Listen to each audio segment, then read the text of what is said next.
This is the Wealth Exec. Let's reach your goals together. Hi, this is Carrie Amaro, and as you know, wealth doesn't necessarily mean making a boatload of money, but it also means how you contribute to the world, how you make your stamp on positively on people's lives, how you can be the leader that you can be proud of and that you can say at the end of the day that you're happy that you made an impact on people's lives. Now, don't get me wrong, when I say this doesn't mean having your business suffer. It means finding the balance. Today's podcast is not on the finance and the accounting aspect of this, but on the emotional aspect of. I was recently talking to a friend of mine about things that I'm going through and things that he's going through. And we started having this conversation about, I asked him, I said, have you ever felt like you were holding on to a thread, trying so hard, pulling yourself together, that you've been so engrossed in other things like your family, your husband or your wife, your marriage, your career, the people that are employed in your company, your team if you're a supervisor, that you forgot about what makes you special, what makes you you, what makes you feel alive, who are you? Have you fallen so far into losing yourself? We were talking and admitting that you are not paying attention to yourself, that you've forgotten that your most prized possession, the most biggest gift that you can give to this world is you, that you've forgotten that and you've just become something that if you look at yourself in the mirror, you're not very proud of. You're not that it's bad, not that you're doing anything wrong, but that this isn't who you are. And when we were talking, I told him, I said, I've been there. There are 5 steps that I followed. One is admitting to yourself that you put yourself last. This first step, believe it or not, is the hardest part because you don't even realize that you're doing it. It's like that best friend or your spouse or your mom or your dad that have always been there for you through thick and thin, that you, sad to say, sometimes forget to call and say you love them, that you appreciate them, send them a word of love via text message. Forget to take that 2 seconds out of your day and call them and say, how are you doing? Well, I forgot to do that to myself. I forgot to tell myself or to treat myself that like I was important. And how many of us do that? How many of us get so absorbed into our lives and our careers and our families and our children that we forget that we were the badass. We look at ourselves and are like, what the heck happened?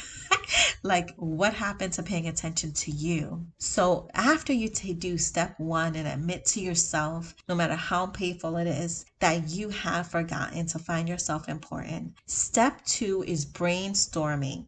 If you can, just grab a pen right now or rewind and listen to this. And step 2 is brainstorming. All the I wishes, all the I wish I could have, all the I wish I could have frustratingly taken care of and not forgotten. I wish I could have made time for myself. I wish I would have more energy to go to the gym. I wish I could find myself important again, or remember to treat myself as if I'm important again. I wish I knew how to show love to those around me again and not be so self-absorbed with my business or with the issues that are going on at work. I wish I knew how to not get frustrated with my employees, but take out time to see the bigger picture, to figure out what works and what doesn't. I wish I knew how to figure it all out, put it all together, and be what I know I can be. So if you jot those down, if you can just take a minute and say, I wish I could have what? I wish I didn't forget to what? I wish if I could have only remembered to say what, to someone that I love, to myself. What would those things be? Step 3, once you're done brainstorming all of the I wish I could haves, I wish I could right now do, I want you to pick 1 to 3 for me. When I say I want you to pick 1 to 3, I'm going to be a little personal with you right now. If you know me personally, I used to think I could do everything. And in this exercise, when I first did it, I said, okay, I'm going to do 3. dusted myself off, pulled up my big girl pants, and I'm ready to go. I had 3 things that I was going to work on, and I was like, these are the things that I'm going to work on.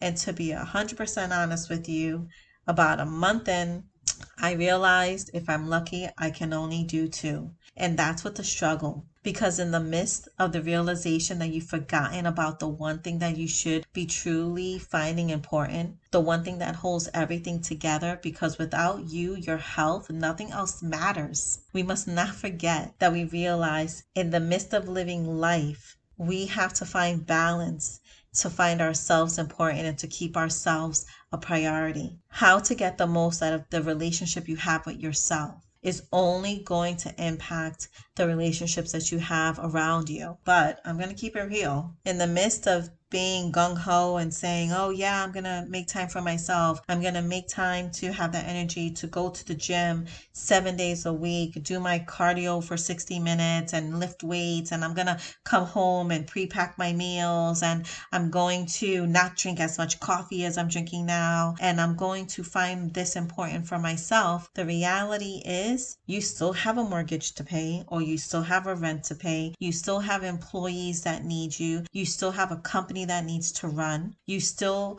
have a wife or a husband that needs to be tended to. You still have all these things. And no matter how much we know that we come first, the reality is it's a struggle to keep us first. And what happens? You start not liking your job. You start questioning if you want to own that business. You start questioning if you want to be in this relationship. But the truth is that the problem may not lie with that job, with that business, with that wife or that husband. It may lie with the fact that you forgot about yourself. You're the missing piece of the puzzle.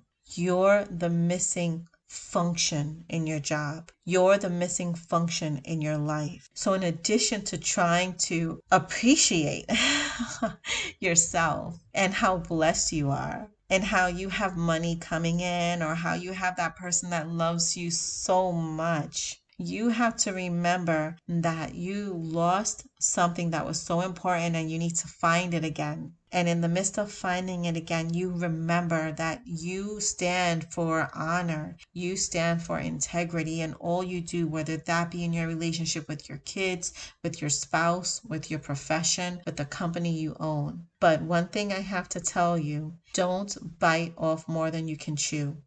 Take a moment and reflect on what you can handle and what you can't. So remember, in step 3, we're done brainstorming and we pick, I'm going to tell you, concentrate on 1 or 2 at most. And then once you start thinking about those things that you'd like to work on, what's going to start happening is you're going to start creeping up the things that are going to get in the way, the things that are going to come in and just screw it all up. And that's where you have to say, I'm not going to bite off more than I can chew. What can I eliminate from my list because I can't do it all right now?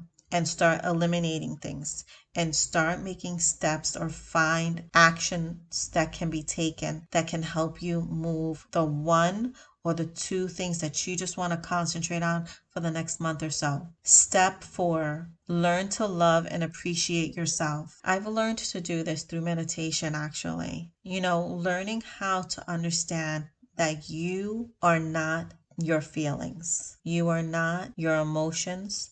You are not your appearance. That is not you. Those are all things that you create. You are your soul. And what happens when you realize that and you close your eyes and you tell yourself, I created these negative feelings. I created the way that I look. I created the state that I'm in right now. And I can change that. I realized that I forgot about myself. I put myself last on my list. And meditating and finding that peace in myself, I realized that the one thing that I wanted to do, what was the one thing that was bothering me out of everything in my life, and I was gonna deal with that one thing, and that I was gonna be okay. And in meditation or in finding that peace, however you want to find it, I didn't even know that I had not been doing this. I honestly, I'm not gonna lie to you, I always put everyone else first. because I don't know if it's because of the way that I was raised. I'm not sure if it's because I had kids so young and I got married so young, and I never really had myself to just take care of. I always had someone else. So for me, I always put someone first, always. And I realized recently through meditation, actually. So I encourage you to do meditation as step 4.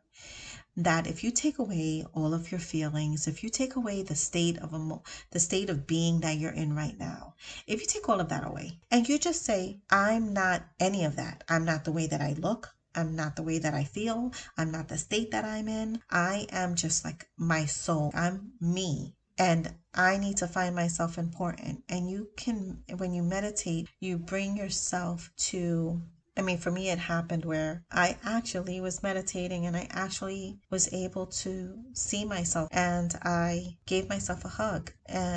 But not like when I say gave myself a hug, did you ever hold someone that you felt that you maybe should have treated better, or that you kind of forgot about and you were so genuinely sorry? Well, that's how I hugged myself in this when I was meditating. And that's what I ask you to do. However you can find yourself and truly look at yourself and realize how much you love yourself and how you truly are sorry for taking advantage of yourself, of your emotional state, of your body. Well, I'm going to be honest with you.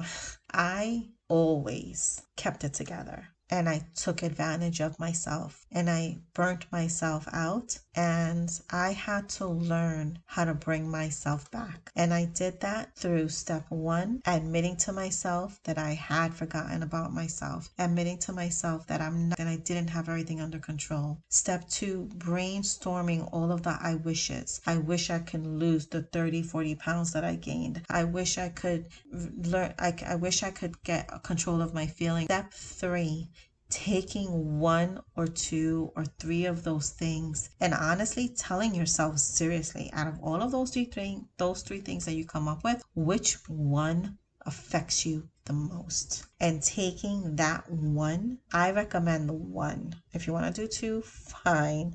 3, God bless you. But taking at least 1 and working on it, the one that impacts you the most. Step 4, taking and just learning how to love yourself again and appreciate yourself. And I did that through meditation. And it took me a minute, which was surprising. I was talking to my friend about it, and I said, I was meditating and I actually saw myself, and oh my God, I touched my own cheek and I said, I'm sorry. I'm so sorry that I forgot about you. I'm so sorry that I didn't find you important. You are the one person who has my back, and I forgot about you. And it brings me back to asking, why do we take that one person who is the most precious to us and take advantage of that, right? And that's ourselves. How many of us put everything in front of ourselves? So step 5, remember every day to envision that person standing in front of you. Hold them tight. Hold yourself tight and say, I will have your back. I will remember who you are. I will help you get to where you want to go because I have your back. And step 6, realization is important, but taking action is key. Realization without action doesn't work. Once we start taking action and finding ourselves again and loving ourselves again, it makes us better parents. It makes us better business owners. It makes us better executives. It makes us better employees. It makes us kick-ass people that were meant to be in this world and serve this world for the betterment of all and make wealth and all of what that means. Until we get back to us, we can't give ourselves out fully. We can't commit to others fully if we can't commit to ourselves wholeheartedly. Because if we keep ourselves last, if we don't keep ourselves healthy, what do you have? This is The Wealth Exec. Let's reach your goals together. I'm happy to say that in addition to the resources that we have online, I am looking for 15 individuals to take part in being the founding members of two apps that I'm currently in the process of creating. My goal is to make them specific to you, specific to what you need to move you forward. If you're interested in taking part in either the accounting app, where you are provided with financial resources that will help you in understanding how financials are created, what they say, ratios, cash flow projections, budgets, forecasts. Or if you're simply interested in the emotional intelligence aspect, feel free to sign up to be a part of that founding members group. I am so excited to be able to provide resources that you can have in your pocket, whether that be accounting and emotional support, or simply that emotional support that you need. If you're interested, we're also offering emotional intelligence assessment and debriefs, where we work one-on-one after you complete the assessment. Let's remember, wealth is not only made up of money, but also is made up with the quality of life that you live. This is the Wealth Exact. Let's reach your goals together. Take care.